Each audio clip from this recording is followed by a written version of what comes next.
Betty cherchait une robe de mariage dans une boutique de luxe.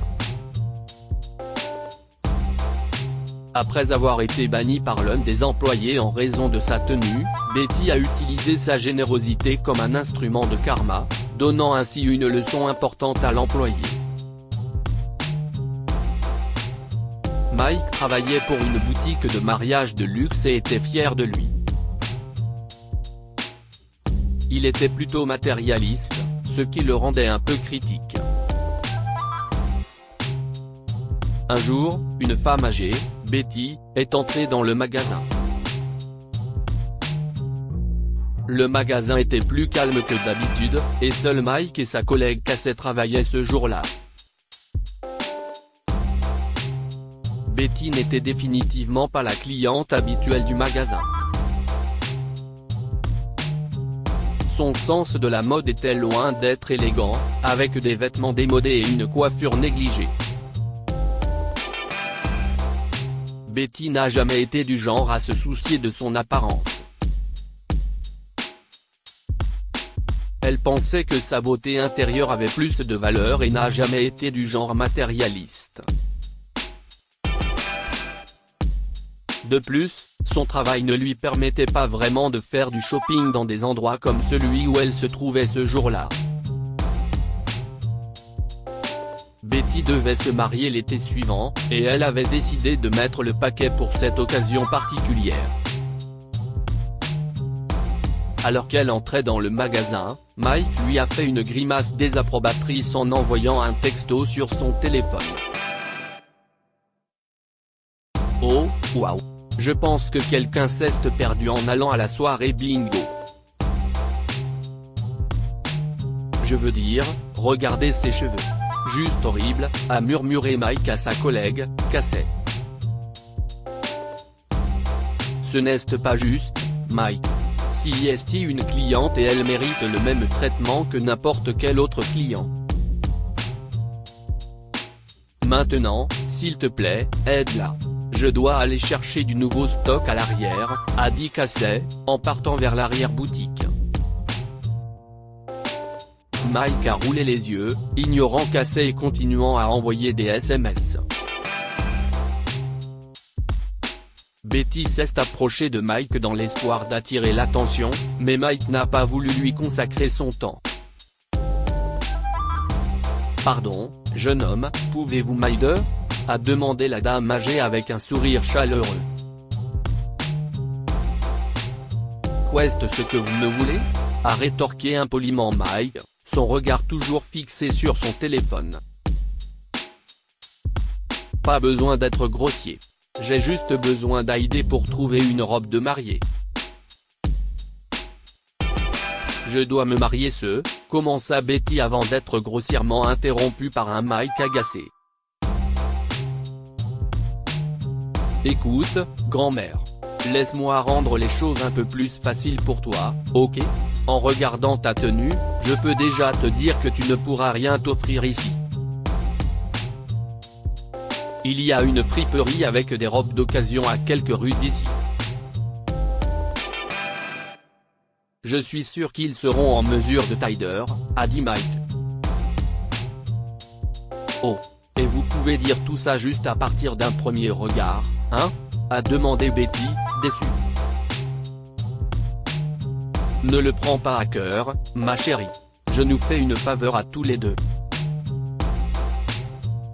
De cette façon, nous évitons à tous les deux de perdre le temps de l'autre, a rétorqué Mike, ne regardant toujours pas Betty. Ouais, peu importe, a lancé Mike avec désinvolture, toujours en train d'envoyer des SMS. Une autre cliente est entrée, elle semblait mieux correspondre à la description du type de client auquel Mike était habitué. Elle avait une tenue chic, une manucure fraîche et l'allure d'une riche ménagère. Elle était beaucoup plus jeune et plus flashy que Betty. Mike s'est immédiatement levé pour l'aider, un grand sourire sur le visage, alors qu'il s'approchait d'elle avec enthousiasme. Betty est restée sans voix en voyant son soudain changement d'attitude. Bonjour. Oh, vous êtes absolument magnifique, ma chérie. En quoi pouvons-nous vous aider aujourd'hui ? A demandé Mike à l'autre cliente. À ce moment-là, Casey revient de l'arrière-boutique avec une boîte contenant une partie de leur nouveau stock. Remarquant l'air mécontent de Betty, Casey met immédiatement les boîtes de côté pour l'aider. Bonjour, madame. Avez-vous déjà été aidé ? A demandé Casey avec un sourire chaleureux.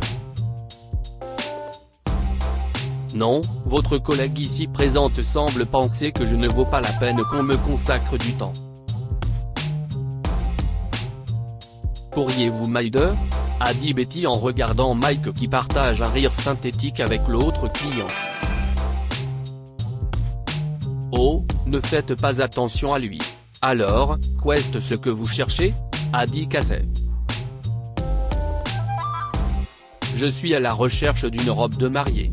Je me marie cet été, et je veux tout mettre en valeur, a déclaré Betty joyeusement. Félicitations. Un mariage en été ? Ça a l'air magnifique. Je pense que j'ai exactement ce dont vous avez besoin. Suivez-moi, a dit Casey, en faisant signe à Betty de la suivre. Casey a choisi 2 robes pour que Betty les essaye. Betty a fini par aimer l'une des robes les plus chères. Pendant ce temps, l'autre cliente essaie plusieurs robes, prend des photos, puis passe à la suivante.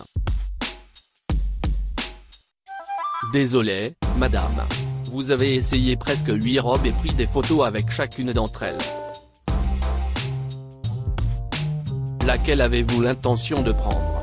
A demandé Mike, en essayant de cacher sa frustration. Vous savez quoi, je ne pense pas que je vais en prendre une, a dit négligemment l'autre cliente en prenant une autre photo. Quoi ? Est-ce que vous avez au moins l'intention d'acheter quelque chose ? Mike s'est emporté. Écoutez, entre vous et moi, j'avais juste besoin de quelques photos pour mes réseaux sociaux, a dit la cliente en rendant à Mike la robe qu'elle tenait dans sa main. Vous êtes sérieuse ? A demandé Mike, décontenancé et irrité. Désolé, mec, s'est exclamé la cliente en partant. Mike se retourne pour voir Casey à la caisse en compagnie de Betty qui ouvre un sac rempli de billets. Betty a payé la robe la plus chère, et a laissé à Casey un pourboire de $5000. Mike était complètement désemparé et devait donner un sens à ce qu'il voyait. Il s'est approché d'eux, à peine capable d'assembler ses mots. Liueichem. Si est un sacré pourboire, madame, a murmuré nerveusement Mike en se raclant maladroitement la gorge. Dame ? Je suis grand-mère depuis peu, a répondu Betty avec nonchalance. Oh, non. C'était juste une petite plaisanterie amicale. Si j'avais su que, a essayé d'expliquer Mike avant que Betty ne l'interrompe. Si vous aviez su quoi ? Que je n'aille pas besoin d'aller au magasin de friperie. Vous avez entendu ce qu'on dit des suppositions, non ? A dit froidement Betty. Mike n'a pas pu cacher son embarras. Betty s'est tournée vers Casey avec un grand sourire. Merci, Casey. Tu as été d'une aide précieuse. Je te verrai au mariage, d'accord ? Bien sûr, Betty.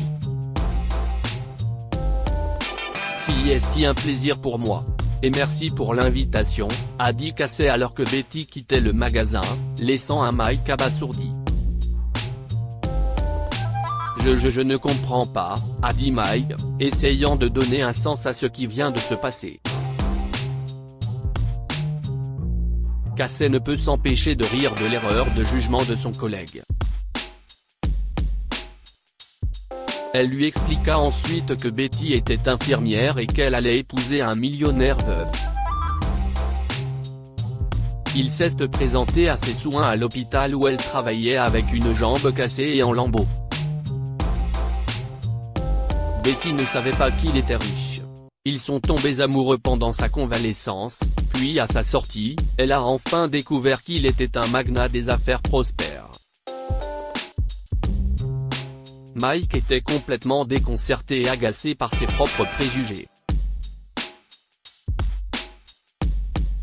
Casey lui a conseillé de prendre cela comme une leçon pour la prochaine fois qu'il voudra faire des suppositions sur les gens.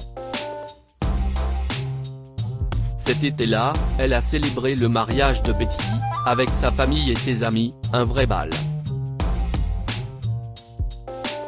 Que pouvons-nous apprendre de cette histoire?